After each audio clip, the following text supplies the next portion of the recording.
What's going on, everybody? Welcome back to another episode of Off the Bench. Of course, I'm your host, DeMarcus. Hope everybody having a fantastic day today. Today's episode is going to be a little different because I got a couple topics that are very, very serious and near dear to my heart. So I want to kind of, express my feelings on that. But of course, we're going to talk about sports as well as like we always do. And before we get started, please do me a favor, hit that like, subscribe, share, follow us here on all of our social media platforms, which is always listed down below. Make sure you click that bell on YouTube to, get notifications for all of our upcoming episodes. But we're going to get right into it. Our first topic we're going to talk about today, let's talk about the Olympics. How has everybody enjoyed the Olympics? Have you or have you not? Comment down below, let us know what you have thought about the overall Olympics experience in Paris. I will give you just a couple stats to run down. Of course, United States, we're in overall medals, we're winning with 69 thus far, 69 medals, 18 gold, 26 silver, 25 bronze. Right behind us is China, 19 gold, 15 silver, 11 bronze, putting them at a total of 45. And then France right behind them, Great Britain, and then Australia. So as you can see, of course, America, we're still dominating in gymnastics. We're still dominating, of course, in basketball. The men's team have been, pretty much these first three games blowing everybody out, which is expected, given the amount of talent that's, on the team now and always on our teams. Now, the women's team, I have noticed that they have had a little bit of a struggle, but I think and at the end of the day, they'll get together and they'll be right where they need to be competing for the gold medal. Gymnastics, Simone Biles and all our young ladies that's in the gymnastics, destroying everybody like normal. But I have a question for y'all. Do y'all think this is Simone Biles' last Olympics? Being, to me, one of the best, Olympians that we've ever seen with what she's done on the, balance beam, on the mat, and just in general, what she's done for our country and, in the sport, given all the things she's had going on with her personally in her life. And then, of course, professionally in her life. And she still is very open, which I love that she's open about, what's going on with her, mental health and how she sees a therapist and talks to a therapist before every event to make sure that she's in the right headspace and emotionally she's in the right space too as well. But, this Olympics has been a little different. I think, televised, production of it has been different. Of course, the big deal with the opening ceremony of the Olympics has made a lot of people, I think, not want to even really watch the Olympics. And if you are one of those people, I would love to hear from you. Let me know, give me your honest opinion on why, if that was a thing that, kind of pushed you away from watching, why did it? Or if you're, you still watching just like I am, just trying to see what's going on with all, the different sports. And then, of course, seeing how we, pan out with winning all the events. Can we keep control of the overall winnings when it comes to the gold, silver and bronze? Will we pass China, which I think we will, but we'll have to wait and see. So, but yeah, y'all let me know what you think about the Olympics and have you enjoyed it or have you not? Because I think the Olympics is one of those things that it's kind of hit or miss. Sometimes it's one of those things that you just look forward to, and then sometimes it's kind of like I'll catch the next one.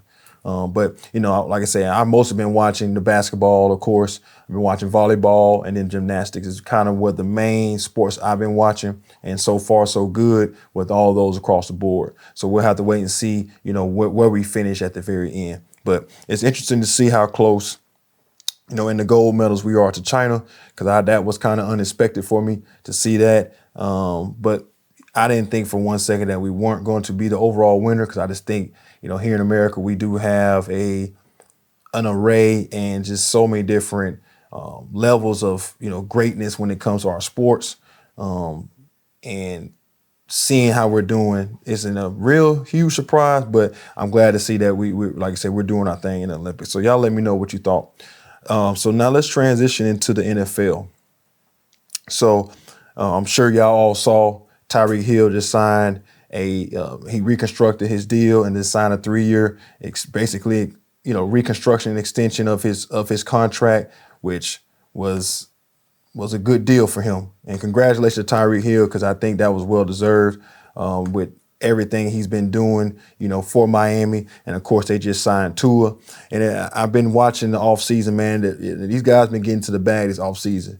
I mean, Justin Jefferson, to Tyreek Hill, to Tua, to A.J. Brown, St. Brown from Detroit. Like, just watching all these different guys that are well deserving of these contracts, because they're one of the some of the best, or one of the best in their position. So let's just kind of break down a little bit of what Tyreek had going on with his deal. So they did a 3-year reconstruction, which is a $90 million deal, which they gave him 65 guaranteed over the next 3 years. So that put his total with the contract he already signed up to 106 million guaranteed. So he's right there in the same ballpark of what Justin Jefferson got, which 110 was his guaranteed when it come to his contract. So it was also interesting in this time that Tyreek's receiving his contract, they released the top 100 NFL player for 2024. So I want to kind of run down that list and see what y'all thoughts are on this list. So starting at number one, let's go to number one. So starting number one, you got Tyreek Hill, voted the best football player in the NFL for 2024. What do y'all think about that? Now, I think Tyreek is a explosive, of course, fast, one of the best wide receivers in the NFL. But is he the best NFL player? I don't know. Because what optics are we looking through when we come to? Because most time this spot is held down by a quarterback. Wide receivers don't typically get this type of vote, but it's interesting to see that the players in the league voted him number one, and it could be a few different things. Because, like I said, depending on the optics that we're looking at, are we looking at his effect on the opposing defenses because of his speed and his ability to be used in different ways on the offense that makes it hard for the defense to really be able to stop what Miami does, because Miami did have one of the best offenses in the league last year. Tua threw for the most passing yards, and of course their offense was top, I want to say top 5 in scoring, and then their running backs. So with what Tyreek is to their offense and to their team, it does make him one of the most valuable players on their team because of the effect that he has on the game, just like he did when he was in Kansas City. So, but if we're talking about player, what are they looking at? Because coming in number 2, they had Lamar Jackson as the number 2 player, best player in the NFL, and of course he's the quarterback. So, like I say, to me, I would need to get a little bit more understanding of what they're looking at when they talk about best player. I definitely think, if it was my choice, I would have definitely put Pat Mahomes in that spot for number 2. If you're gonna say he Tyreek's the best in the NFL right now, because I would have Pat number 1. But if you got to go with Tyreek number 1, then I would definitely have Pat number 2. Because if we're talking athlete, then yes, Lamar Jackson is a better athlete than Pat Mahomes. But Pat Mahomes, one of the best winners, and definitely one of the best quarterbacks in the entire NFL. Coming in number 3, they had Christian McCaffrey, CMC. Rightfully so. I think that's a good spot for him. He definitely is the top running back because of his ability to have impact on the game from, catching the ball at the backfield, running in between the tackles, blocking, leadership, all, and then of course availability, because he has, these last couple of seasons he's done a whole lot better, because in Carolina his availability was his biggest issue. So what we're seeing now for him in San Francisco, of course he was showing glimpses of that in Carolina, but just his health was stopping him from being on the field. So I'm glad to see that he's been healthy the last couple of seasons, and you've seen what the 49ers have been since he's been healthy. One of the best teams in the entire league. And, speaking of the 49ers, they got some trouble on their hands. What are they going to do about Trent Williams and then Brandon Ayuk? You got 2 of your best players, one on a new contract. And right now, it's of course they're talking, but it's not looking, real good, for both those players. So we'll have to wait and see. But I think losing them is going to be a huge hit to their team. Coming in number 4, they got Pat Mahomes at number 4. Like I said, I disagree with that. I think he should be in the 1 and 2 spot when it comes to best player in the NFL. At number 5, you got Myles Garrett from the Cleveland Browns. Don't have no problem with that. I think he's one of the best athletes too, because guy of his stature to be able to do what he do. Watching him play basketball, of course, play football. I mean, it's crazy to see what he's able to do. Coming in number 6, you got Chris Jones. Don't have no problem with Chris Jones. I think he's one of the best, defensive tackles in the league. Then number 7, Trent Williams, best offensive lineman in the league. I think so. So got him number 7. Then coming number 8, you got T.J. Watt.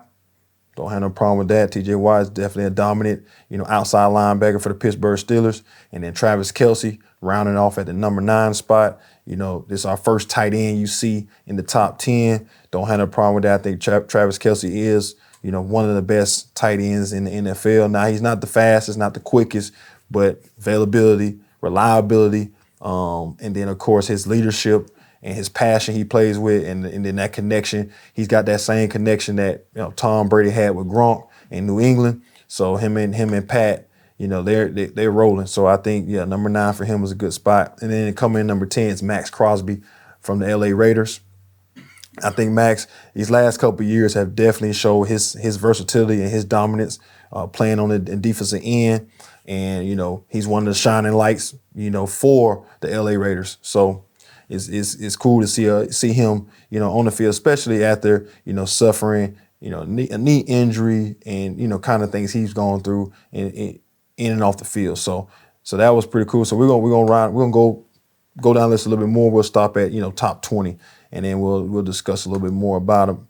So coming in number 11, I'm going backwards here. Coming number 11, you got Fred Warner, linebacker for the 49ers. So as you can see, you got 2 49ers in the top 15. And Fred Warner, one of the best middle linebackers, definitely in the NFL. So he's in the top 15. They got Josh Allen in the top, at the 12 spot. So what do y'all think about that? Do you think Josh Allen, they kind of did him wrong when it comes to his position? Now, like I say, I think Josh Allen is one of the most talented quarterbacks we have in the NFL. But I just think, his performances these last couple seasons, especially with the team he's had, and then in the position of the playoffs he's been in, he just hasn't performed at a high level. So I don't have a problem with him number 12 spot, but I know a lot of people would say that he should be definitely top 10, but I don't have a problem with that. Number 13, you got CeeDee Lamb, who's also dealing with some contract issues. Hopefully the Cowboys and Jerry Jones and him can get it together, because they definitely need him, especially with Dak in his last year of his contract. You need to definitely secure your wide receiver, and then of course you still got Michael Parsons, who you got to make sure you take care of him too, because he's one of your best defensive players. Number 14, you got George Kittle from the 49ers. Once again, there's another 49er in the top 15. So that lets you know how good of a team they really have. You got Jalen Hurts coming in number 15. Don't have no problem with that. He had an off season this last year. Hopefully with the team and them bringing in Saquon Barkley, he should definitely have a better year, and I think that'll push him back up in 2025 up the list. And then number 16, you got Dak. Don't have no problem with that. Dak's similar to Josh Allen for me. Very talented guy. Can play the position, but of course in the big moments of the season, come up the shortest. So don't have no problem with Dak being there. Number 17, you got Michael Parsons, which, like I said, I think Michael Parsons is probably one of the best, outside linebackers in the game. And of course, Cowboys, they better make sure they take care of him and keep him there. Number 18, you got Justin Jefferson. Now, I'm a little taken back by that. I think Justin should have probably failed. I wouldn't say top 10, but he should definitely right down the outside of the top 10, because I think he's better than the 18th spot when it comes to, best player in the league. Now, of course, I know they probably, judging him off his injury from last year because he didn't play a lot. So that could be why he fell to that spot. But I still think he's one, him and Tyreek, top 2 receivers in the game. Number 19, you got Raekwon Smith, linebacker from Baltimore. Don't have no problem. I think Raekwon's a great outside linebacker as well. And then rounding out the top 20, you got C.J. Stroud, which don't have no problem with him there either, because C.J. Stroud, I think he did a phenomenal job his rookie season. I think coming for his sophomore season, the Houston Texans going to be even better, especially with them picking up what they've done is all season. The trade they did for with Buffalo, bringing in another top wide receiver for him to help him out. And then, of course, running back, and the defense was stout from last year. So there's no reason why C.J. Stroud can't have another great year. And then, of course, come up the ranking too as well. Now, I was a little shocked that I didn't see, Jordan Love in the top 20, because I think Jordan Love had that type of season last year. But we all also know, too, that, team made it to the playoffs, but didn't really do nothing after that. And I think also, too, they're trying to see if he can, repeat that same type of season coming off what he did last year. Same thing with C.J. Stroud. I think if he can repeat what he did last year, then, of course, he'll move up the rankings for 2025. So, but, yeah, that's going to be a top 20. Of course, you can look online and look at the top 100. There's some guys that's in some spots that was very interesting. I mean, like Aaron Rodgers being in, the 92 spot. Of course, I know that's probably a lot to do with his injury. So we had to see how he performs this year with the Jets. But yeah, just check it out. Let me know what you think. Comment down below what you think about the top 20. If there's any spots that people felt should have been listed that wasn't actually on the list, or do you think that was a suffice list when it comes to the top 100 players in the NFL? So, all right. So now I want to kind of beeline into a topic with as a podcaster. So as a podcaster, me and my team, John, and everything that we've been doing, with this podcast, we've enjoyed it because it allows us, and then my boy Ty, always shout out to Ty. Miss him very much. He gonna be on the pod again soon, so y'all stay tuned to that. But having this podcast, having an opportunity to have a platform and talk about sports, talk about things going on in the world and things going on in your life, and what it comes when it comes to having this type of podcast that we've developed. It's a great opportunity to have that, because we get a chance to speak our mind, our opinions, and talk about just real things when it comes to sports. So when you see people getting attacked for that because of what they're presenting to their audience and then presenting to the world when it comes to certain stories, it's kind of hard to imagine that we live in a world where that's not okay, where it's not okay to just live in the truth and live in a place where things or stories that come out are talked about. And I know y'all might be asking, like, DeMarcus, what are you talking about? Who are you talking about?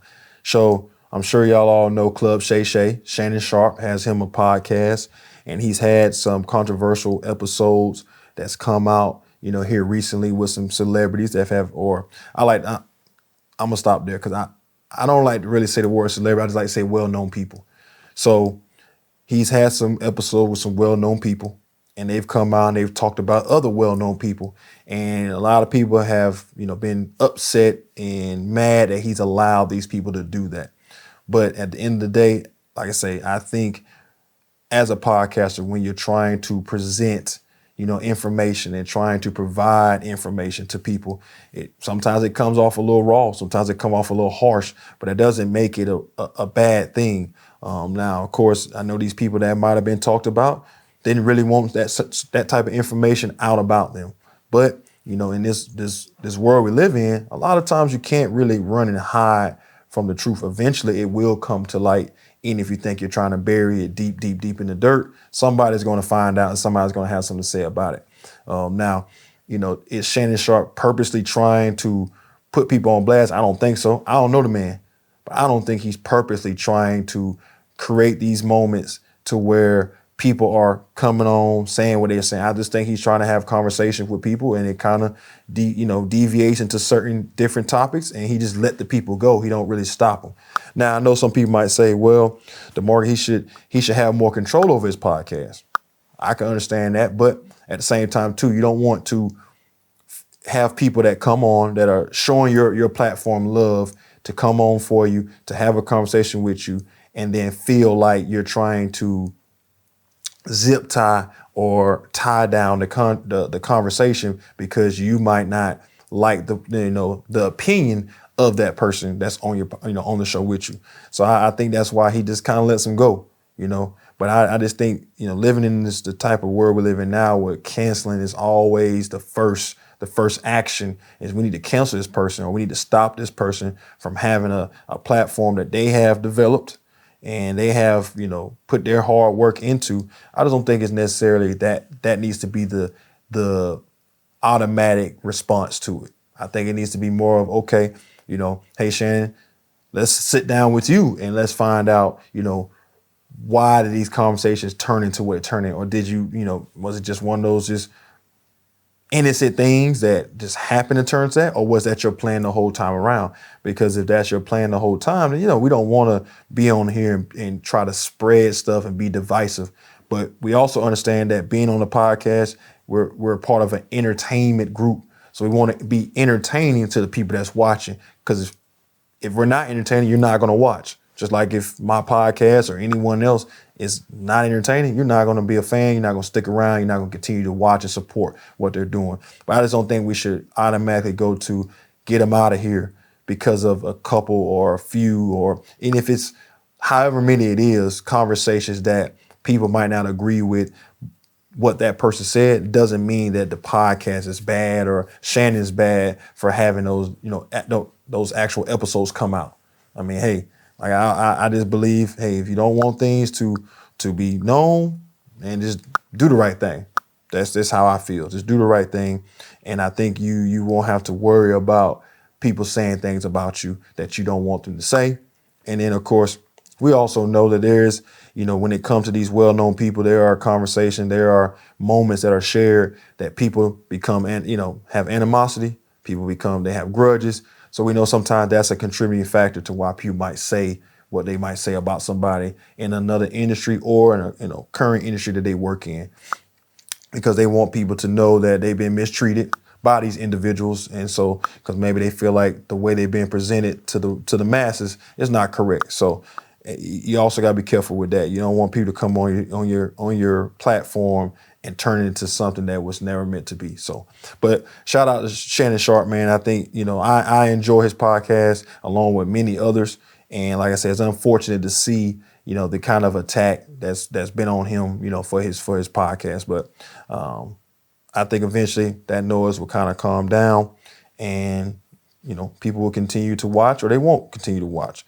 But I think he does a good job with his content. Plus, the people that he has come on there, from the Cam Newtons to, all the different people in different industries that come on there that bring a lot of, great content and great substance and great conversations to his platform. So, all right. So I got two more things I want to kind of talk about. And like I said, this episode is going to be a little different because these are some things that, personally, I wanted to talk about more so than sports today, but I wanted to kind of, air my opinion on some of these things. So first thing I want to talk about, there was a shooting, of a woman named Sonya Massey.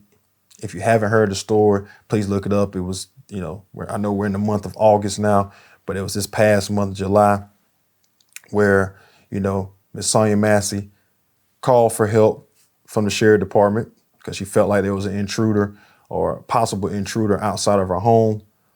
And then all of a sudden, if you haven't seen the video, I mean, I'm not trying to promote watching it, but if you have seen the video, then you understand what I'm talking about. To watch, this woman call, and then of course the two deputies come to her house, and she's in the kitchen. And then, of course, she gets shot because they feel like, or one of the deputies who felt like she was a threat to him because she had a pot of hot boiling water. And when you see situations like this, man, it really sucks. It really sucks because you're just like, man, not again, not again, not again, not again, not again, not again, not again. And a lot of these situations don't have to happen because you have people, that should be in place to monitor who's being hired, because this individual, I mean, he had all kinds of things on his record that should have been red flags for a sheriff department to, want to hire somebody like that that's, that unstable, that could potentially be in a situation that he, escalates or elevates it to a spot that it don't necessarily need to be to. Because if you watch the video, you see that there was nothing going on that he should have went to that length. He shouldn't, so it's just sad, man. It's sad to see another life, taken for no reason, at the hands of the police. It's just, you get tired of watching these videos. Now, don't get me wrong. I'm not trying to say for one moment that all police are bad. Every industry, everything has their good and their bad in it. Not trying to say that all of them are bad, but aesthetically looking, it's just getting real old and tiresome to see the same thing over and over and over again. And it just makes you wonder, like, when are there going to be changes in the way that people deal with other people? Because that's what we're talking about. We're talking about a people problem. We're not talking about a uniform versus non-uniform, or civilian versus a cop. We're talking about just people not being able to handle dealing with people that don't look like them, or don't come from where they come from, don't understand things the way they understand things, or if they have medical issues, just putting the human aspect back into the situation first before you just immediately go to a fatal thought that, okay, this person needs to be gone. So that's why, when you see these type of stories, it's heartbreaking to continue to watch these people being taken, for the wrong reasons at all. So that's just my feeling on the whole thing. I mean, and of course, just as details have come out, with the body cam not being turned on, it lets you know that individual knew that, he had no intentions on doing the right thing when it came to his job. And then, of course, when it comes to the people that he's supposed to protect and serve. So you just know, when you're dealing with an individual like that, it's just hard to say, like, man, why was this person ever allowed to own a gun, own a badge, and of course run the streets trying to protect people when he just never had the intentions to do that. So sometimes I think that we need to do a better job, not just in that particular situation, overall do a better job of making sure, just like we do in the military, make sure people mentally are stable enough to handle the different levels of that job. Not saying that job is easy. I know it's a very difficult job, just like being a firefighter, just like, working in the military. I know those are very high stress, high duress, quick, things get out of control pretty quickly. But you got to be able to, I believe, compute those different informations or those different levels of those situations and be able to make, the best decision. And I just think sometimes in these situations, of course, we know a lot of them, all the bad ones are presented to us versus, the other ones. But no, man, it's just sad to see another situation like that. And I just, thoughts and prayers goes out to Miss Massey's family, because I know it's a tough situation, and anybody that has experienced what she experienced, and family wise, thoughts and prayers go out to you. And I hope that, you guys and girls and everybody can be okay from the situation. Unfortunately, losing your family member. And then the last thing I want to talk about before I get out of here, like I said before, I know this episode feels a little heavy because it's just been weighing on me too as well. But, locally in my own city, there was a shooting, at a facility, and, life was lost and life was altered because there were some people that was injured too as well. And first things first, I'm so twisted and hate to see that happened, because the event that was going on at the facility, had been going on for months and was great. Everybody was enjoying it. Everybody was having a good time, which is nothing but love being spread. And of course, if you've been following the podcast, like I know all y'all do, you've seen me even do special episodes, for the basketball league that was going on at the facility. So I just hate to see that, that was something that happened. I wish it never did. But I just don't want people to think that, the men's league itself was a problem, because somebody, as a person that was involved with the league and a person that had seen the league, as it was moving throughout the couple months that it was going, like I say, nothing but love and support was being brought to the league. So I don't want people to think that, it was a bunch of just bad things happening all the time to cause what happened that one time. It just sucks. It's an unfortunate situation. And like I said, I hate that it happened. I wish it never did happen, but I just don't want people to think that, the men's league itself was a problem. Just like any men's league, there's high level of competition.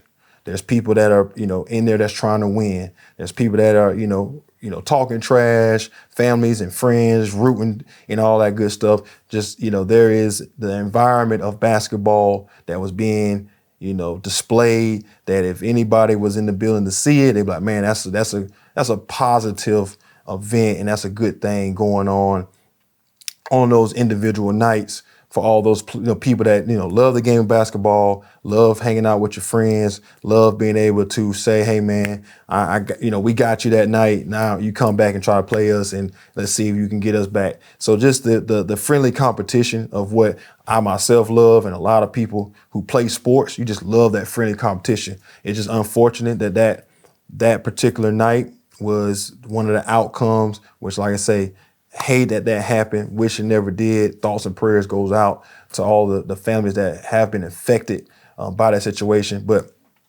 I just want to speak my piece on that the league itself was doing nothing but just presenting, a good environment for basketball players to come in and play and have an opportunity to compete, amongst their peers.